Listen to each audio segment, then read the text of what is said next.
Romie Reviews here. So this is the finale for Real Housewives of Potomac, Season 3, Episode 18, Unsolved Mystery. So this season was good. It was consistently full of mess. And that's what we watch a lot of these shows for. Let's just call it what it is. But these last two episodes, I said, we could have combined them and cut and just gone straight to the reunion, because this was no. The episode starts off with Giselle, Robin, and Ashley unsuccessfully baiting Karen out of her home, even though Karen has a Ring doorbell, which means that if she was even there, or whoever was there, they could see who's at the front. And then we see some montages of everyone with their kids. And I'm thinking, I don't care. We get to Candace and Chris. Candace is focusing on the wedding. And the important thing about this entire scene is the fact that Chris was informed by one of his baby mamas, that the kids can come. The kids can be a part of the wedding. It went from, oh, hell no. Oh, hell no, to yes, which is great. But he has an older son who he still doesn't have a good relationship with. So he's going to write his son a letter. He starts crying and everything. He's going to write his son a letter and just expressing his real unfiltered feelings about everything and his part that he played, and just wishing things were different, and wants to make that change now if he's open to it. And I said, that's nice. That's nice. We'll see where that goes. It starts somewhere. I'm telling you, there is an untapped storyline just waiting to unfold. That's probably way more interesting than half the stuff we watched on this season, and it's Chris and his family. Because I see the mess. I see it, but it's real and raw and too deep for what he probably wants to go through right now. At least for his first time being on this show. Season 4, maybe. Candace figured that out. Now, Karen is so enthused because she's having a nice brunch with her man wearing her helmet wig. And, Karen's my favorite. Monique was, but Karen originally was, and then Monique came around, and now it's back to Karen. Because, Karen has been consistent this whole season, not giving a bleep. And that's the type of energy I want to be on. Monique was how I was acting in real life, trying to be kumbaya and namaste, even if it's namaste away from me. But Karen was how I feel on the inside, like, F you bleepity bleep bleeps, I'm going to do me. I'll smile on your face and call you Anish, all in the same breath. Let's go. And then production was being messy and trying to ask Karen how much, I don't know who in production was being that messy.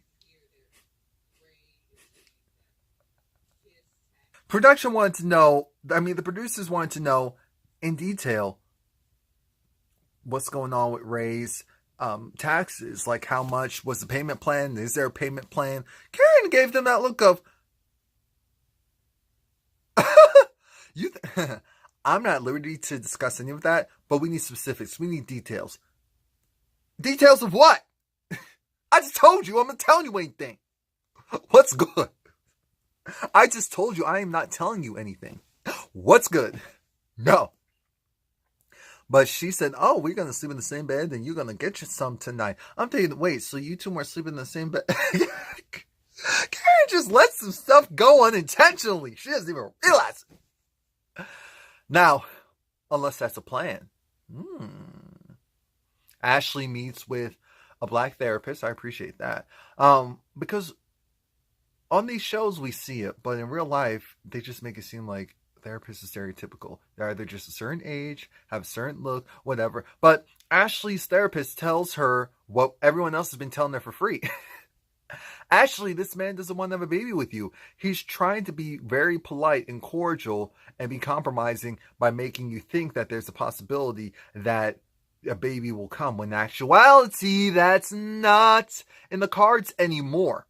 Originally, at some point, maybe. But you were supposed to be the trophy wife. You were supposed to be the fun wife. It wasn't supposed to be this complicated. It wasn't. I'm sorry if you thought that Michael was really in it for all sides, but he wasn't. He was in his mind being a trooper, dealing with some really just stupid, tumultuous BS. And now he's over it. And now he's thinking, all right, this relationship has an expiration date unless X, Y, and Z. Yeah, okay, you kind of compromise here, but these other two, you're still doing too much right now. That's what Ashley needs to realize and accept and move on. Stay the 2.5 extra years, get your money, and go. But knowing Ashley, she did all of that just to go and leave like a year later.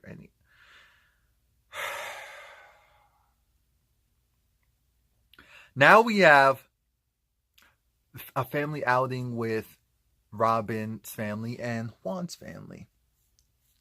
It's really, really, really, truly cool because Juan's father always thought that was his son, but because his mother said that this other man is the father, he respectfully backed off. Now that they're both out of the picture, he's back in the picture, or he's officially in the picture, and all is well. Apparently, it was one of the kids' birthday parties, so they went to a racing track. Cool enough. Robin talks about how there was this medium that they met with, and the medium, brought up Ron's mom and said how she will have never let this information fly because she wants to take this to her grave. And both parents say, look, it's time to put a ring on it again. You two are great for each other. Great family outing. Now, speaking of family, Candace has her family over, and it's time to, I guess, do the pre-wedding party, which is cool. But Candace's mom is still on one. Apparently, her husband is there. Her new husband's there. Not new, but her current husband is there. And Candace, no. Miss Lady Diane, or Lady Diana, she went and did this joke to Chris about, oh, wow, you really lit out here in these streets. You have 3 baby mothers. I said, 3? 3? Or there's something to that effect. And I tried to do the math, thinking, how many kids does Chris have? How many kids does he have again? This is doing too much, but oh God, I'm trying to care. Ashley and Michael, we're going to do this in 1 minute. Look, I'm going to time this.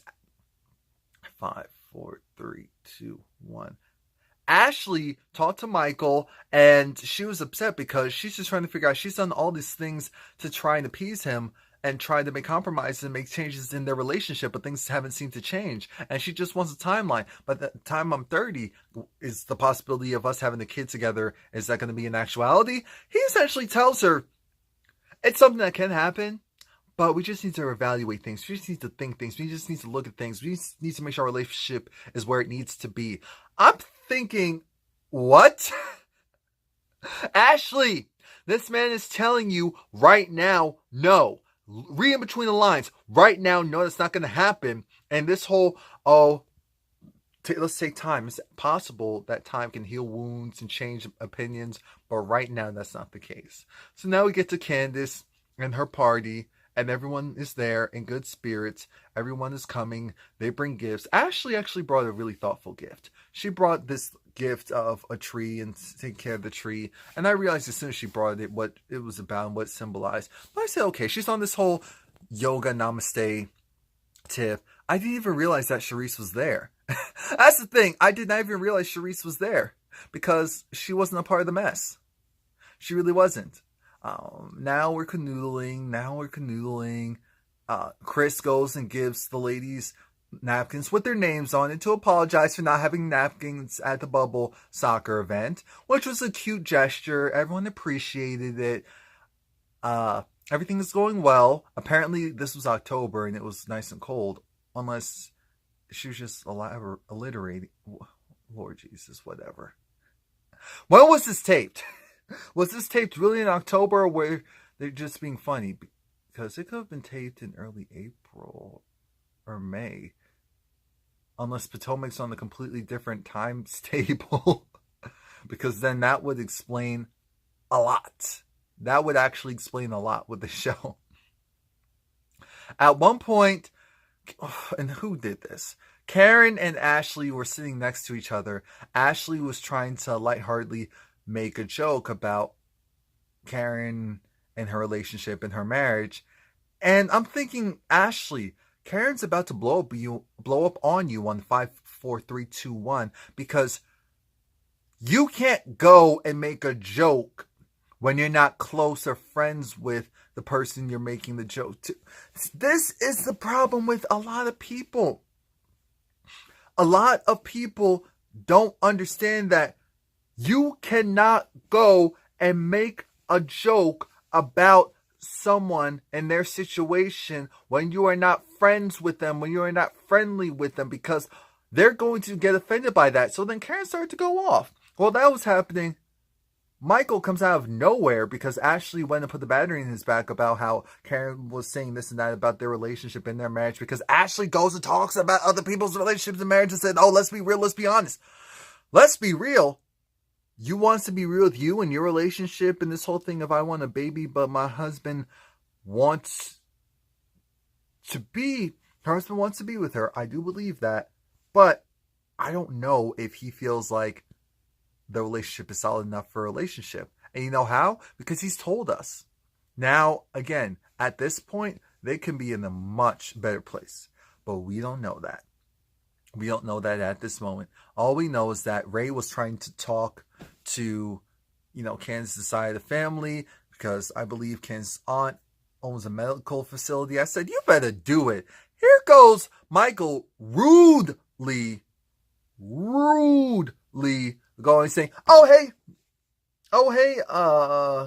hey Ray, so how's the house situation going? Oh, so do you still live in Potomac or is it Great Falls? Again, Michael is trying to be messy, but he doesn't know how to do that. And Ray gave him this look of, who the fuck do you think I is?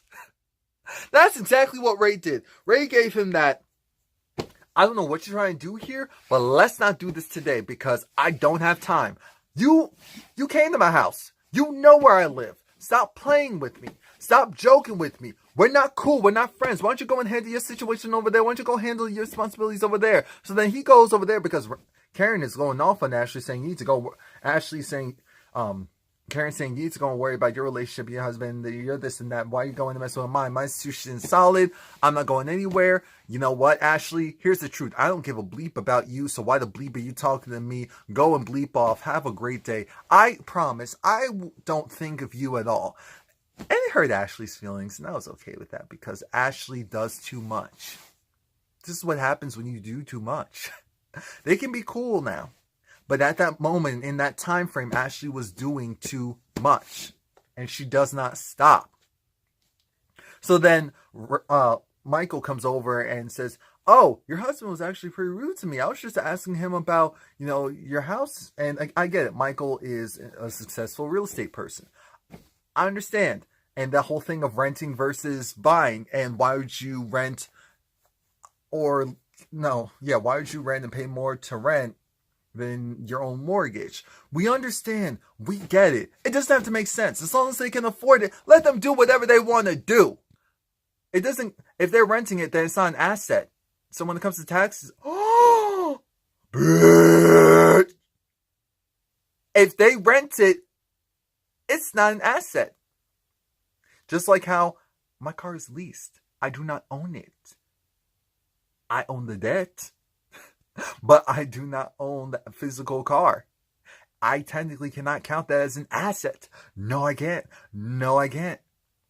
So I don't get tax incentives. And I also don't, it doesn't get, against me when it comes to just total asset.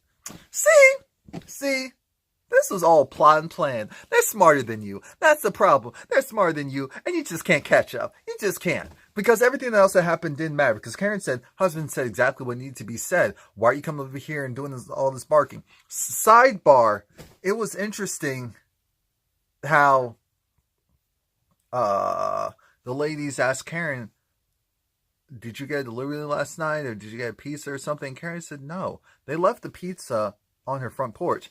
Karen probably has a lawn service that comes, and I'm sure they will pick that up or something. Who knows? Who cares? All that matters is the show ends. Candace's wedding budget is now $175,000. Somehow, the mom wants to add more guests. Somehow, without increasing the cost, Giselle and Robin didn't get invitations, allegedly. Let's see what else. Ashley and Michael, they went and did some type of marriage renewal type of thing. Great. Giselle is moving into a new place with her mom. We know Monique is pregnant. Robin, apparently that fixer-upper didn't go too well. It was $35,000 down the drain. But she and Juan, their relationship is better. So that's all that matters. And Karen, she's still, the taxes are done, debt free. She still doesn't want to go to Florida.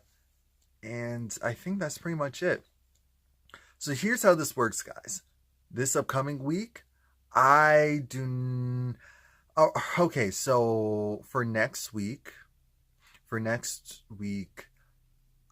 my videos will be sparse and few between. I'm taking a break. There'll still be stuff uploaded. So I most likely will do, maybe not the reunion part 1 yet. I may instead just do like Basketball Wives or something simple. I don't have to put much effort into. And the Love and Hip Hop and everything else would be up between, Lord, I'm going to be doing all that work on my birthday, the 19th and the 20th. Whatever. You gotta do what you gotta do. All right. Oh, yeah. And look at my video for my experience at the Beyonce and Jay-Z concert. I went to the On the Run tour, the New Jersey MetLife Stadium one on Friday, August 3rd. You have to watch my videos on it. I even include some of the concert in there towards the end. Very short clips, just so that my stuff doesn't get taken down.